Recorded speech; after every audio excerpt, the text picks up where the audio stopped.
தமிழ்நாடு அரசின் தரப்பில் மத்திய அரசிடம் நிவாரண தொகை கேட்டு கோரிக்கை வைக்கப்படும். ஆனா மத்திய அரசு கொடுக்கக்கூடிய தொகையில ஏக வித்தியாசங்கள் இருக்கும். அப்படி கடந்த 8 ஆண்டுகள்ல தமிழ்நாடு அரசு கேட்ட தொகை எவ்வளவு, மத்திய அரசு கொடுத்த தொகை எவ்வளவு அப்படிங்கிற விரிவான விவரத்தை பார்க்கலாம். 2015 மிகப்பெரிய மழை வெள்ளம், 2015-16 ஏற்பட்ட அந்த மழை வெள்ள பாதிப்புகளுக்காக தமிழ்நாடு அரசு கேட்டது 25,912 கோடி. ஆனால் மத்திய அரசு கொடுத்தது 1,738 கோடி. 2016-17 தமிழ்நாட்டில் ஏற்பட்ட வறட்சி காரணமாக தமிழ்நாடு அரசு கேட்டது 39,565 கோடி. ஆனால் மத்திய அரசு கொடுத்தது 1,748 கோடி. 2016 மிகப்பெரிய பாதிப்பை ஏற்படுத்திய வர்தா புயல் பாதிப்புகளுக்காக தமிழ்நாடு அரசு கேட்டது 22,573 கோடி.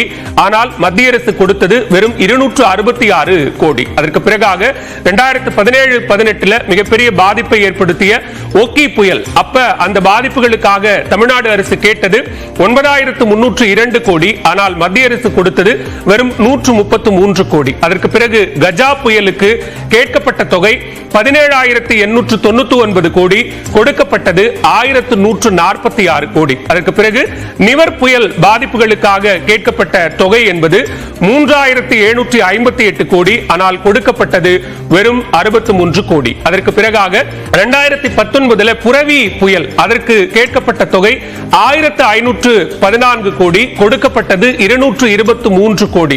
அதே போல 2021-22 ஏற்பட்ட கனமழை வெள்ள பாதிப்புகளுக்காக கேட்கப்பட்ட தொகை என்பது 8,229 கோடி, கொடுக்கப்பட்டது 352 கோடி. அதே போல கடந்த ஆண்டு 2023 மிகப்பெரிய பாதிப்பை ஏற்படுத்திய மிக்ஜாம் புயல் வெள்ள பாதிப்புகளுக்காக 38,000 கிட்டத்தட்ட கேட்கப்பட்ட தொகை 37,907 கோடி. ஆனா மத்திய அரசு கொடுத்தது 682 கோடி தான். அந்த அடிப்படையில் இப்போ தாக்கி இருக்கக்கூடிய செஞ்சல் புயல் பாதிப்புகளுக்காக முதற்கட்ட நிவாரணமா ஒரு இன்டரிம் ரிலீஃபா கேட்கப்பட்டிருக்கக்கூடிய தொகை 2,000 கோடி ரூபாய். இதில் மத்திய அரசு எவ்வளவு கொடுக்கும் அப்படிங்கிற ஒரு கேள்வி எழுந்திருக்கு. இந்த 8 ஆண்டுகள்ல நிவாரணம் அப்படின்னு பார்த்தோம்னா 2015 தொடங்கி 23 வரைக்கும் தமிழ்நாடு அரசு தரப்பில் இருந்து கேட்கப்பட்ட மொத்த தொகை நிவாரணமா கேட்கப்பட்டது அப்படின்னு பார்த்தோம்னா 1,27,655 கோடி ரூபாய்.